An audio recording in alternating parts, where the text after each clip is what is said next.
Okay, so Eden, you have been at the forefront of advocating for Jewish students, even beyond Columbia. Given your experiences, what do you see as the biggest challenge Jewish students face on college campuses today?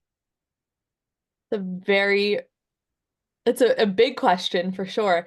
Um, I mean, speaking broadly, I think the greatest challenge that Jewish students face, and really, Americans that care about the future of our nation, that care about standing up for minorities, that care about standing up for true free speech, is an increase in radicalization on college campuses. And I know that that's a larger theme that you guys are speaking about and researching. But it's really true, and we feel the effects firsthand practically every single day, whether it's in the classroom with professors who praise the October 7th massacre, which has unfortunately become not just a one-off at Columbia and at universities across the country, or our classmates and former friends that suddenly turned on us Jewish students because of our support for Israel and completely abandoned us because they couldn't hold being friends with Zionists in tandem with being part of this social movement that really is built on um, radicalism and a warped worldview that doesn't actually hold so many facts as it does ideology. Um, it isn't just the sort of overarching threat of radicalism, but we really do feel the effects every single day. Um, and it's really alarming that we have, faculty members that are contributing to it, our classmates are contributing to it and being, um, I don't know if it's the victims of radicalization is the right word, but I guess so. And unfortunately, administrators and leaders on campus that don't have the moral courage nor clarity to stand up to it. Wow, so it's really, from what you're describing, it's everywhere. There's the anti-Semitism effect that you and your friends are experiencing, and also what's happening for the rest of the students. Um, Aiden, I wonder, can you share some of your personal stories, some personal experiences as a Jewish student that facing anti-Semitism on campus? What is that like? What's going on over there? Oh, how much time do you have? It's really like unfortunate because I was so mesmerized by Columbia until October 7th. It felt like the biggest blessing in the world that I got to study at a university surrounded by some of the brightest minds that I had ever encountered. Um, I look forward to going to class every day. I looked forward to being around campus. And after October 7th, things just sort of flipped on their head. Um, I went from being very much in non-Jewish social circles to being blacklisted in many of those social circles, completely isolated, dropped, cut off by people I considered to be really close friends just because I supported the existence of the state of Israel. And as the year progressed and tensions escalated on campus, I began to lose more and more friends, and I became a target of this really like vitriolic rhetoric of the Free Palestine movement on campus. The very same people that claim to be against doxing and harassment that were posting photos of me, slandering me, making up stories about me. It even got to the point where they brought my family into it, and SJP and the Columbia University Apartheid Divest Coalition were posting photos of my mother on their social media because of my activism. But it didn't start there. It started with social isolation because of my Zionism, not even because of my activism, because this was as early on as like October 10th. Um, and I share this story because this is the story of, unfortunately, way too many Jewish and Israeli students on campus, friends of mine that have been kicked out of the dance club, the gardening club, the list goes on, simply for being Jews who support Israel. And these are people that haven't even spoken out in ways that some of us have. They're not testifying before Congress, they're not suing the university. They're just Jewish students that want to live their lives. I mean, much like I was, but it's really unfortunately ubiquitous. So whether or not you're an advocate or an activist, if you're a Jew who supports Israel at Columbia University, it's reason enough to be completely socially isolated here. You know, what you're describing is something that Susan and I talk about quite often, which is traumatic invalidation of the Jewish community after October 7th. And one of the things that we've seen, and this is the area that I research quite often, is that Jews, and especially students, we just finished a review of what's happening on a different university around the US, meet all the criteria for traumatic invalidation. So the emotional neglect, the ignoring, the criticizing, the blaming, the excluding, like everything that you just mentioned. And I think what people don't understand, that the mental aspect of traumatic invalidation can really lead all the way to pervasive insecurity, to PTSD symptoms, to feeling invalidated, to self-invalidation. I mean, the mental health aspect of it is as much a direct, indirect exposure to anti-Semitism. So like what you were saying it, and like how you were affected because you are holding the torch, right? You're an activist and you're an advocate, but it sounds like your peers are also affected just by being Jews. Absolutely.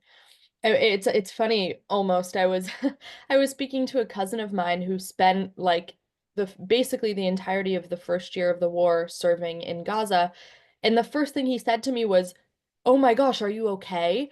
I can't believe what's happening on campus. Like, I'm so worried about you. Are you safe?"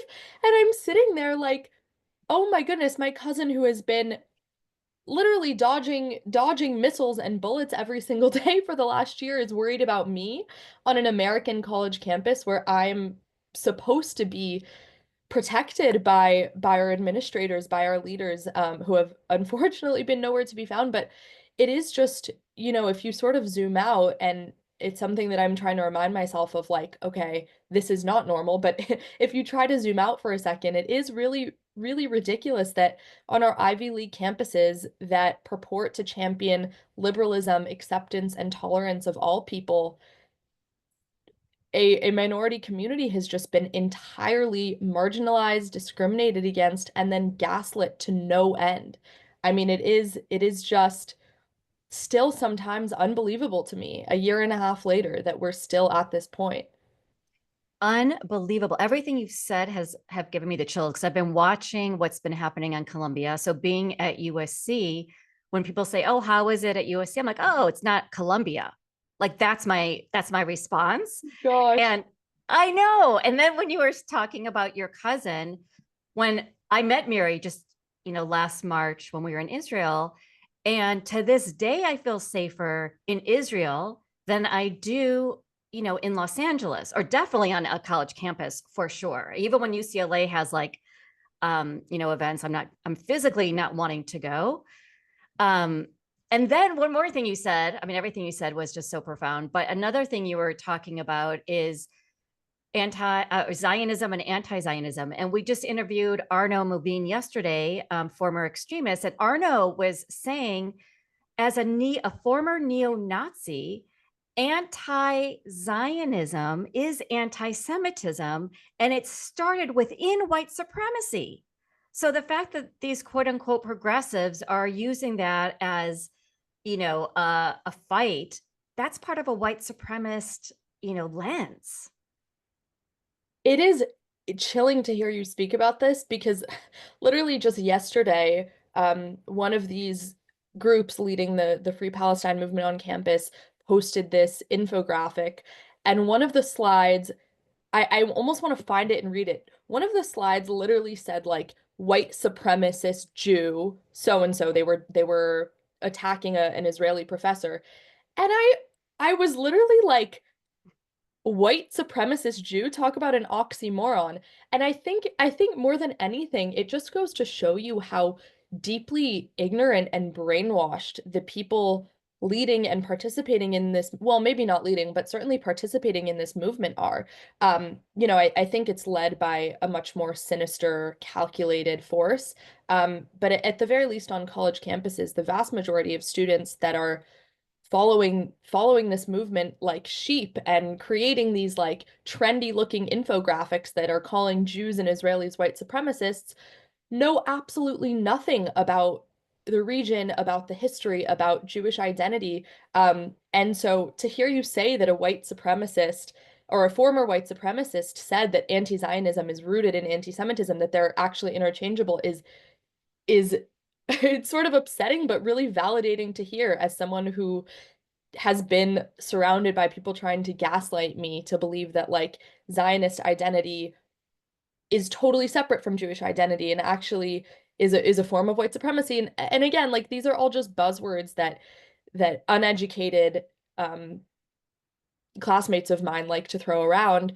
But something I keep coming back to is the question of like, when does ignorance stop being an excuse? Because when a Jewish person like me is telling you that, when you say from the river to the sea, Palestine will be free, I don't hear it as a call for liberation of all oppressed people, which is like a phrase that they like to throw around. I hear it as a call for the genocide of everyone living between the Jordan River and the Mediterranean Sea. That's one example, but as a Jewish person, if I'm explaining to you what, what you're saying means and the actual impact of your words on me, and you still can't hold empathy and can't, use another phrase to get your message across, then that isn't just ignorance anymore. At that point, that's anti-Semitism. Yes. Oh yeah, I mean, we're with you 100%. I was just telling Susie the other day, I was interviewed for a podcast and I was talking about, again, the traumatic invalidation piece and how one of them is exactly what you just said it, and the idea of someone else defining to you what is hurtful. It's like that controlling the narrative, which no one will do to any other minority group. I mean, can you imagine telling like an African American what is racism, or telling someone from the LGBTQ community what's considered offensive? No one will ever do that. But for us, it's kind of like okay to identify, to define what is anti-Semitism. And already on the comments to the podcast, someone wrote that I'm using it as a way of justifying what Israel is doing. That it's making anti-Semitism as an excuse for the government of Israel. It's like, no, it is a trigger for trauma. Specifically, people like you that take this sentence and are being triggered because this is exactly what Hamas terrorists said on October 7th when they massacred people. Then yes, from the river to the sea is not going to be this no context kind of sentence. It's going to hold a lot of emotional weight for it. So, I'm wondering, taking that into account, like I know that this is what people are saying on college campuses. How do you feel the universities are handling this and specifically compared to other forms of hate that are happening on campuses? Absolutely. I mean, I'll speak for Columbia because I think there are some universities that have actually been doing a relatively great job in handling this crisis that we've seen erupt in the country over the last year and a half. But at Columbia, it's just been abysmal, unfortunately. I think that anti-Semitism is so ingrained in the culture and the like, yeah, I mean, I think that, sorry, I'll like restart so I'm not tripping over my words, but um at Columbia in particular, I really do think that the anti-Semitism is so deeply ingrained in the culture that administrators and leaders on campus, much like students and many faculty members, don't even think twice about it because it's just become something that is so normalized here. And I'll give an example. I'm sure that you saw over the summer, three deans at Columbia were caught texting each other during a panel that the university was hosting with our Hillel director, a Jewish student, and a Jewish faculty member, I believe. Oh, sorry. I hope that didn't disrupt. I just got a call.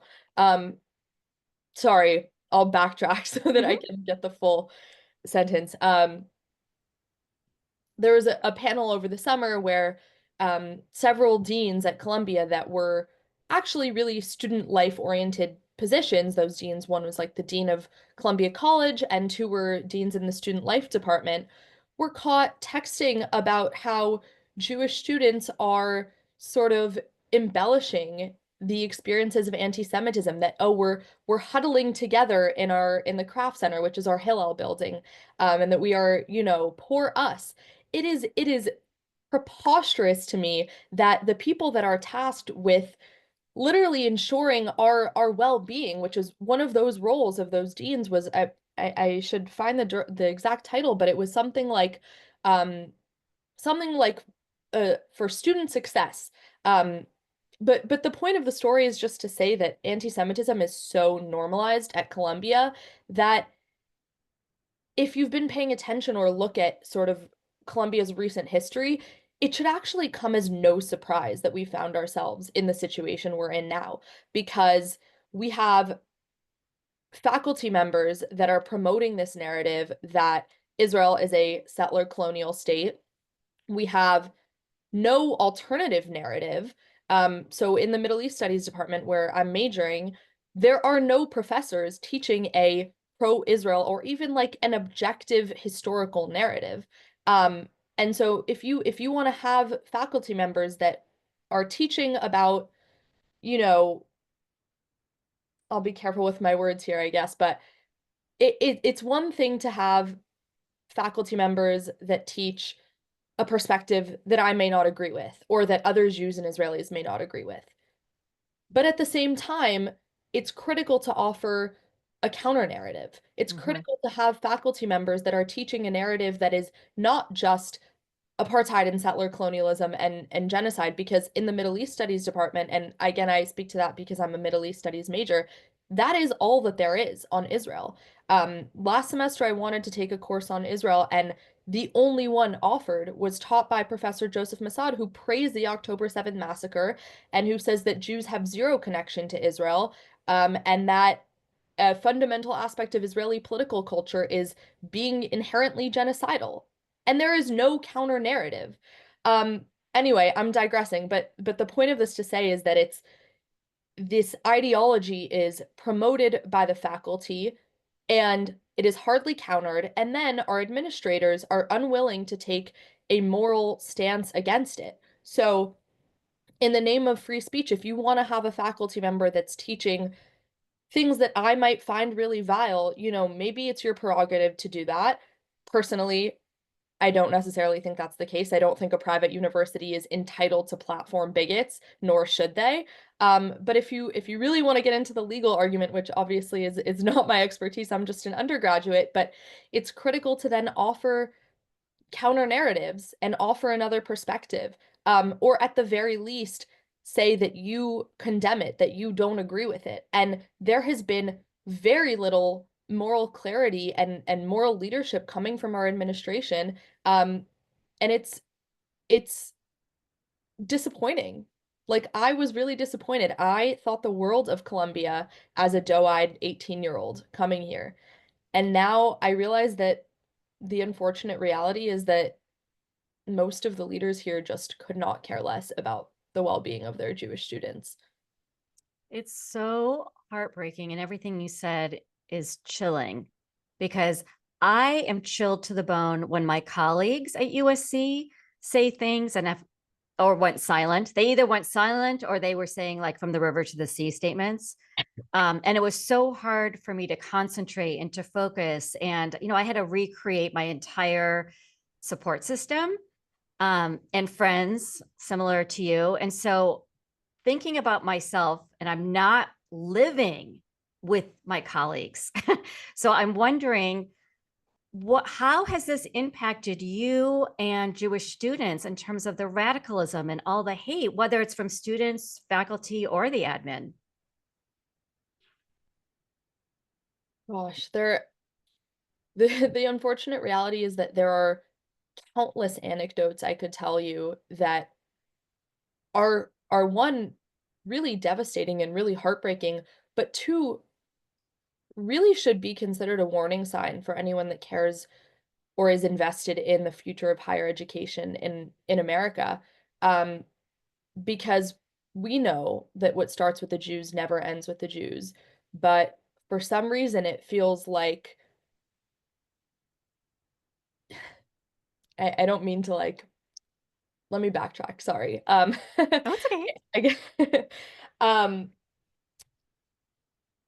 I guess where I want to go with this is just that, like, the radicalism that has been allowed to take root on our campus because of radical faculty members and cowardly administrators is not just a threat to Jewish and Israeli students. We have faced the brunt of the harassment, discrimination, the targeting, but at the end of the day, it's a stain on higher education and it's a stain on America and America's values. And it's been really heartening to see so many, you know, moral, patriotic Americans look at what's happening on campuses like mine and say, this is not who we are. We need to be better. And I don't say that as a political statement whatsoever, because this is the last thing that this is and should be treated as a political issue or a partisan issue.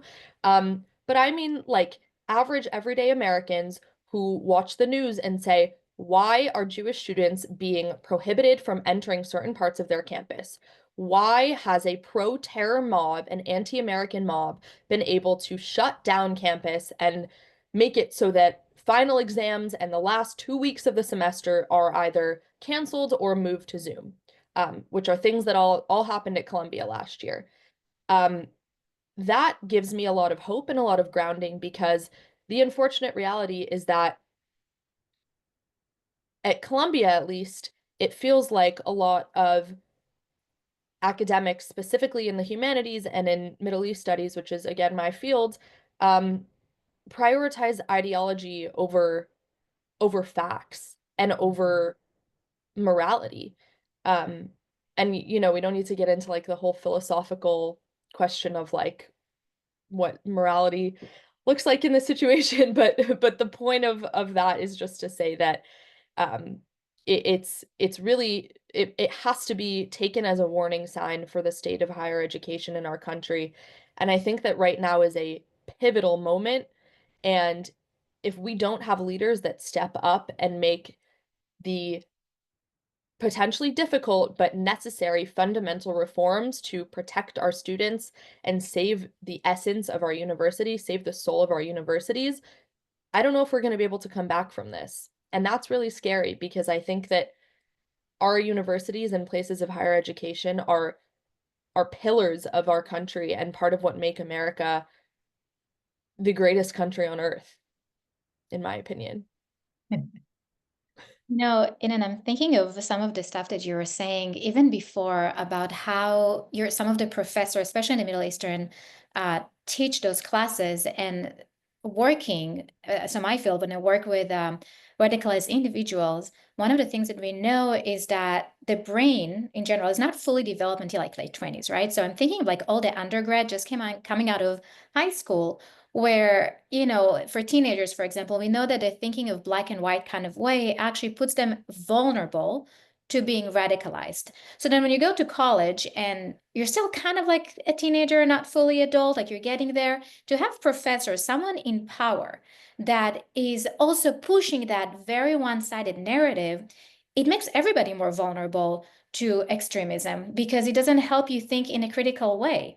It doesn't have those nuances of two sides to look at things from different perspective, which, for me, when I go to college, I thought that's what we're supposed to learn, is to think about stuff from different perspective and criticize everything.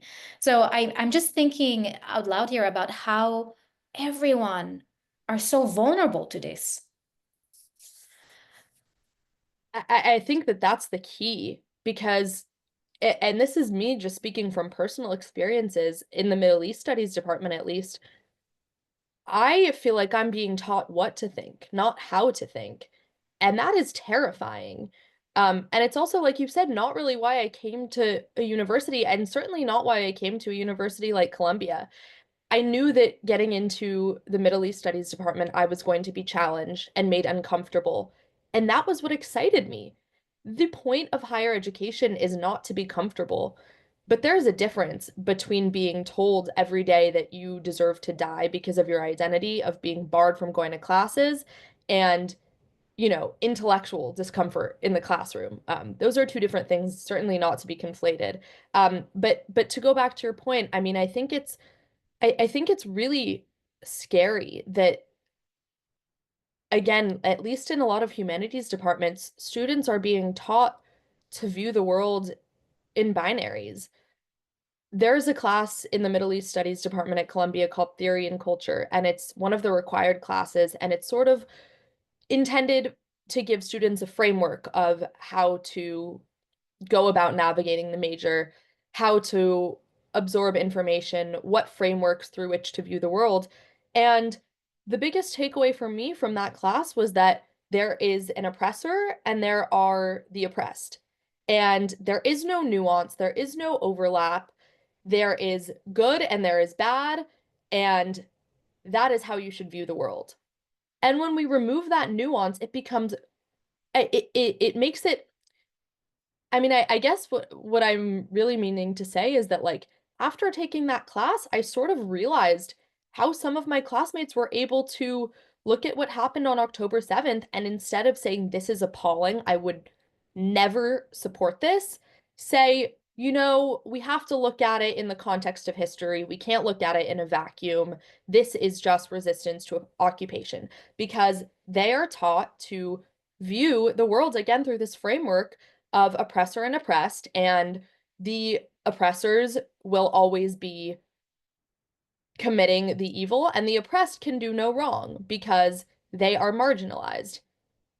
And it is terrifying to see that indoctrination happen in real time, happen to my friends, happen to people that I considered very close to me.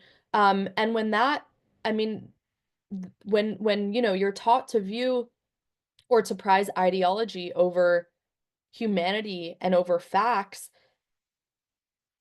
it's chilling, and it not that it like rationalizes, you know, me losing friends, but it certainly helped me understand why I did. Because when you do prize ideology over humanity, over morals, and over facts, it's easy to just completely strip the humanity away from someone that you considered a friend if you view them as supporting something that you just deem to be purely evil, which is in their minds the state of Israel and everything that the state of Israel does. And yet I can imagine that losing friends is extremely painful. So, the psychologist in me want to push you and be like, share more. Like how, let's get personal, let's get vulnerable and uncomfortable. What has been going on for you and your friends in like the Jewish community or other people that you've seen? How did everything that happened on campus affected your mental health, your ability to join activities, to basically enjoy being a student? You know, I think that my Jewish identity has always been critical to who I am. It's always been a fundamental aspect of my identity, and I've never been shy about it. Before October 7th, I viewed myself as a Columbia student who was also Jewish. And after October 7th, it's shifted to completely to, you know, I've gotten to the point where I consider myself a Jewish Columbia student. And it's like a small shift, but rather than just being a student like everyone else who also is Jewish, I felt like my peers viewed me as a Jew first and foremost. Um, and I will add some color to that, but um, I I guess I've always been involved in Jewish life on campus. It's been very important to me. One of my majors is Jewish studies. And at the same time, I came to college wanting to be surrounded by people who grew up with different traditions and from different backgrounds and different experiences, because again, that was the whole point of going to college for me. So I always had one foot in the Jewish community, but it was also important to me to have one foot out of the Jewish community. And it really felt like after October 7th, that door kind of slammed in my face because of my Zionism. And the more I began to speak out for Israel, the more that became sort of cemented. Um, I will say, though, that like there have been certainly a number of non-Jewish friends and classmates that have become friends since, that have been able to view the situation with so much clarity and say that, you know, this is wrong. Um, and it's for those people, like I will never be able to express sufficient gratitude, because at moments where it felt like where everyone around me hated me for simply who I was, there were still people that could look at the situation again and say, no, this is wrong, and this is not, something that I support. And then getting to the topic of within the Jewish community, I have just been completely blown away by the strength and resilience and warmth of the Jewish community at Columbia. I mean, I guess to get personal, like you asked, I don't know. I guess actually I can say with certainty that I know I would not be at this university if it weren't for the immensely supportive Jewish community here. These are people that have been there for me 24/7. And these are people, some of them who were very close friends of mine prior to October 7th and the chaos that ensued on campus, but many of them were friends that I found after October 7th. And I think that they'll be able to tell you the same thing, which is that they also lost, unfortunately, many friends and were isolated from certain communities they were involved in on campus. But a friend of mine, one of these friends who has become like a sister to me in the last year and a half, put it so eloquently, and she said that for every friend that she's lost due to hatred and anti-Semitism, she has made a dozen in proud Zionist Jewish friends who are unwavering in their support and in their friendship. Um, and that has just been the most powerful, heartwarming, reinforcing silver lining of the last year and a half. Um, Knowing that like we have this support system, that we have spaces like Columbia, Hillel, and Chabad, which are both unbelievably incredible spaces and teams that like when I say that they make the sun rise every single day for the Jewish community, I really mean it. I don't know where we would be. I don't know where I would be without Columbia, Hillel, and Chabad. They are truly heroes, and the communities that they cultivate um, have been a saving grace for me and so many of my Jewish classmates.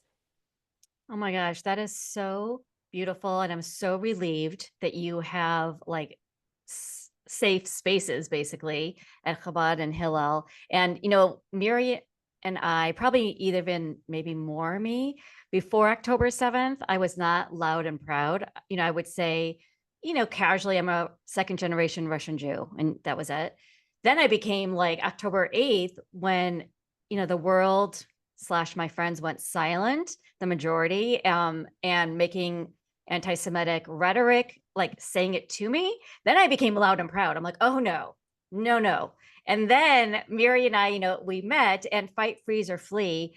At first, I went into freeze and I just was shocked that this was happening. When I went to college, my family said, you have to go to a college where there's at least 30% Jews. And I thought that was such a World War II thought process. I mean, I said, fine. And then they're like, you have to have a Jewish roommate, which I thought was like sort of weird too, because I really wanted to meet other people. Now they were right. They were doing that based on what they experienced and their parents' experience, and it never died. It was just hidden. And so, my next question for you, because I think you're similar in terms of your activism, Miri and I now we're like fighting. So I went from freeze to like major fight, and like we both sort of can't do enough. Um, how has activism, because you've been doing a lot of activism, how has that maybe helped create like a safer, more inclusive, or just helped you find like purpose in all of this? I mean, that's it's great to hear that you had a similar experience to me because it feels so silly to be like, in hindsight, like, oh, I wanted to really make sure I was branching out of the Jewish community, but it's certainly something that it sounds like we both really took for granted until we were reminded of why our community is just so beyond special. Um, Mhm. but I mean, yeah, to that point, I feel like some of the people that I now consider family are friends that I made through activism and through being forced into this fight on campus.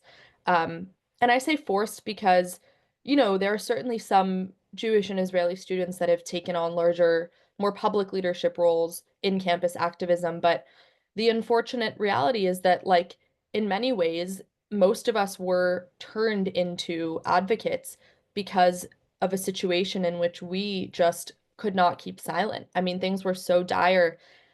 Our identities, our people, our loved ones were under attack, and there was no one else that was going to stand up. So if we didn't do it, who would?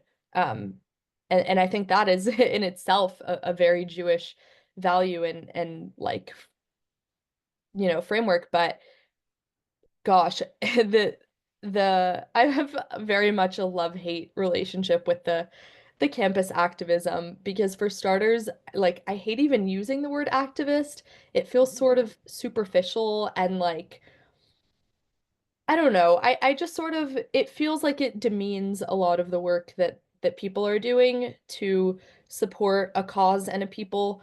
Um, and it also doesn't feel like a job. It feels more of like an obligation.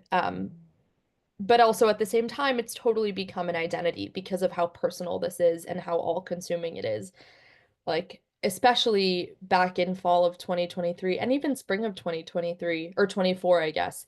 That whole academic year following October 7th, I think I was missing just as much class as I was attending, if not more. And Mom, if you're listening to this, I'm very, very sorry. But it was it was at a point where, like, if we weren't organizing at that time, it was a lot of vigils, rallies, protests, community gatherings, even educational events on and around campus. Those events just simply weren't happening. And it was, gosh, just such a whirlwind at the time. And a lot of this is actually detailed in the lawsuit against Columbia, which I'm a plaintiff in. It's a Title VI suit with Kasowitz. And back in the fall of 2023, when I was the president of our chapter of Students Supporting Israel, there were countless events that we would try to put on campus, and we were told that they couldn't happen by university leadership because of either security concerns or because there wasn't sufficient time for planning. And we were like, well, this is ridiculous. Like, SJP and JVP and this coalition, CUAD, is doing whatever they want on campus whenever they want with zero consequence. And more than a year later, like, we've still seen very little accountability. But then, we wanted to do something like a private Krav Maga class, and we were told that that couldn't happen on campus. Or we wanted to have a silent demonstration, where we literally held roses and balloons to honor the lives lost and honor the hostages. And I was told that if I went through with that event, that it would be possible that I would face disciplinary action personally and as a leader of SSI. So again, I like, it was incredibly frustrating to feel like we were just a group of students trying to navigate the aftermath of this massacre on campus when we were still mourning, many of us mourning, loved ones, not knowing back in October even, like, how many people had been killed, how many had been taken hostage. I mean, it was a nightmare. And again, like, it feels so silly to put so much weight on our experience here in America when, our friends and loved ones are sacrificing their lives to defend the very existence of our nation. Um, but it was a wow, a crazy time. I think I like kind of blacked out some of it. Like, I'm honestly not wanting to remember all of the details because of just how overwhelming it was. But as the year progressed and as we sort of came to understand the scope of the situation, that, the movement against us on campus wasn't just a grassroots student-led movement, um, it's been really helpful to have just incredible Jewish faculty members, lay leaders, fellow Jewish classmates of mine that have just been unbelievably supportive and inspiring in leading this fight for the Jewish future and for Israel on Columbia's campus. You know what I'm taking from what you're saying, you're kind of like an accidental activist. Um, and Susan and I often talk about this concept of post-traumatic growth, of giving meaning to difficult events as a way of healing, and that sense of doing for a lot of people definitely for me, is what keeps me going and fighting the fight or doing for other people. Again, back to Jewish, Jewish culture and mitzvah and all of that. There is this word in Hebrew, Natan, that you spell backward and forward the same way, because I feel like when you give to others, you're actually getting something back. And I think that's what activism is for me. And then there was other thing that you said about that fight and and doing all of those stuff that, it reminds me, someone asked me why am I doing what I'm doing? And it's because for me, I'm doing it because my grandparents who are a Holocaust survivor could not, and because I don't want my kids to go through that. So the fact that you're fighting it now because you don't have a choice definitely resonate with me. A long way to ask you this question. Um, if you had a magic wand and you can have the people in university do one thing differently, of supporting you differently or fighting radicalization and hate differently, what do you want them to do? How would they do it differently? Ooh, that's a good question. Yeah. First of all, I just have to quickly say that like it makes me so emotional to hear you say that, because I think that that is something that Jews everywhere relate to, that we are speaking up and we are doing what we're doing because of the generations of Jews that have come before us that couldn't.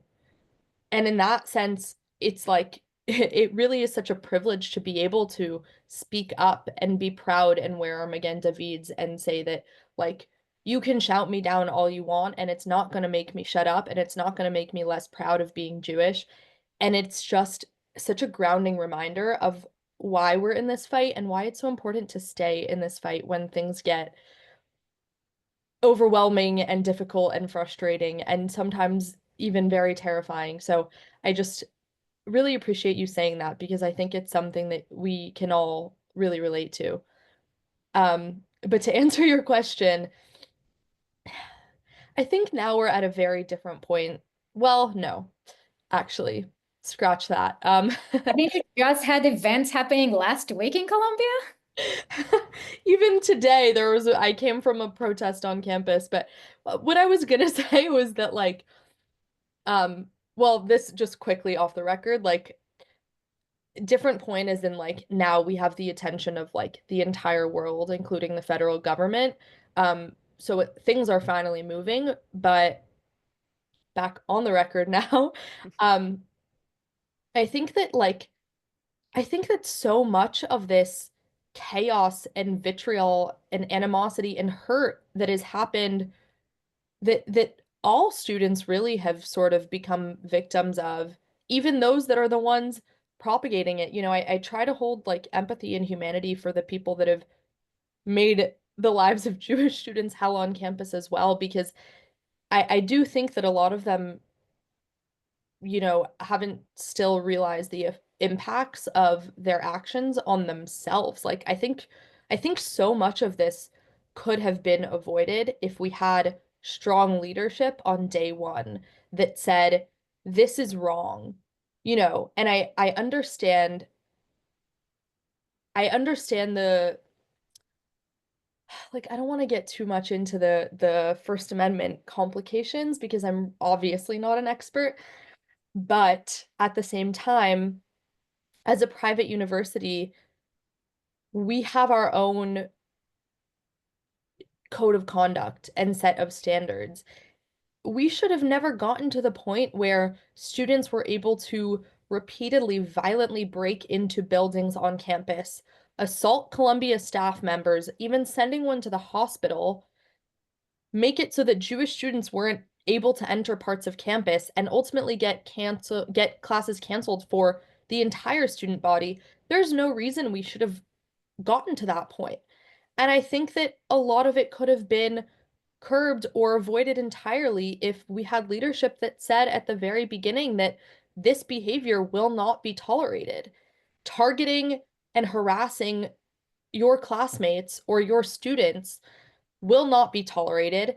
And if you violate our code of conduct, if you violate our restrictions and policies on demonstrations, you will be held accountable. I, for the life of me, still don't understand why that was so hard to do from the beginning. no one is asking for restrictions on protected speech. I think that my classmates should frankly be able to say things that I find offensive, but not when they're directed at me or my classmates. Not when they are resulting in conduct and actions that make us unsafe, that result in the assault of my classmates and my friends.